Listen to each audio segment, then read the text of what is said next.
Hey everybody, Jeff here, welcome back. So today we are going to be making soil balls for these little baby tomatoes that you can see here.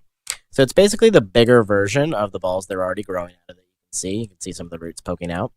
So those balls were made about a month ago. It's the exact same soil mix that I'll explain in a second, and whoops, there we go.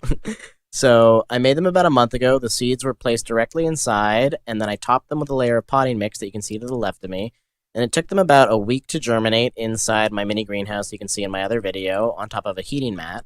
And then they've been growing in there for about a month. And now that they have their first set of true leaves, so not the cotyledons, not the first leaves they pop out with, but their next set of leaves, their first set of true leaves, it's time to repot them or upsize them because there's no pot here. So I'm making a bigger container for the roots to go in basically and grow into before I put them outside, and that's going to be their final.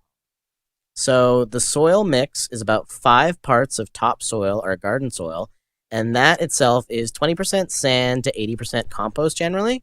I'm taking 5 parts of that to 1 part of the same potting mix that you can see to the left of me. It's just a generic potting mix that you can get at any garden center. And that's why you can see the little bits of white, the perlite inside the soil balls. That's what that's from. It's from the potting mix. So I'm applying gentle but firm pressure all around the ball, just making it nice and round and trying to make it as consistent a shape as possible. And I'm not applying too much pressure because if you squeeze it too hard, you're going to break the ball open, and it's just basically back to square one from there. So you also need to take very careful attention to where the stem is of the seedling when you're doing this. If you crush it and you snap it, it's game over for that seedling. So you'll see me in a sec. I like to take both my thumbs and apply pressure, again, gentle but firm pressure, to either side of the stem, just so I know it's nice and firm and secure inside the ball, but I'm not applying pressure directly to the stem. I'm just working my way around, just again, taking my thumbs, going nice and around the stem there, not too hard. And yeah, once I've got a nice firm ball, I'm just placing it to the side, and you'll see me in a sec grab my dollar store pump sprayer. I highly recommend getting a few of those. Those are super handy. They work for 1,000,001 different purposes, but they work great here. So yeah, I'm going to be taking that, and every once in a while after I make a few, I like to spray the balls down. You want to keep the moisture in there while they're not in the greenhouse because they're going to dry out as this process goes on and you make the balls. So yeah, every once in a while, just take them, give them a nice spray.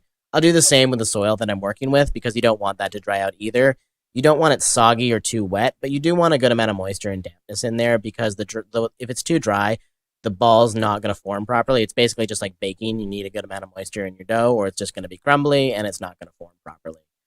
So yeah, that's basically it. It's, yeah, like I said, it's basically a baseball size amount of soil around the ball, around the existing root ball. You're taking firm but gentle pressure using both hands to go around and around. Make sure to take very careful attention to where the stem is. And then just remember to keep everything moist. I'm going to speed this up now so you don't have to hear me talk this entire time. And then I'll check back in with you in a minute.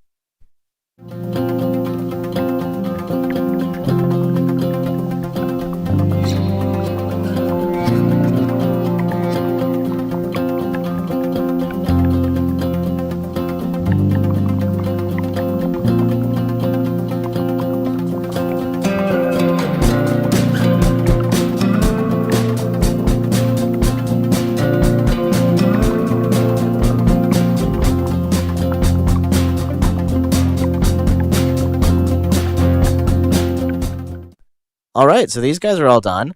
I'm going to pop them back in the greenhouse they came out of, and they're going to stay there for about a month. It's March right now, and in the beginning of May, they're going to start hardening off outside in a cold frame. I'll show you that in a different video.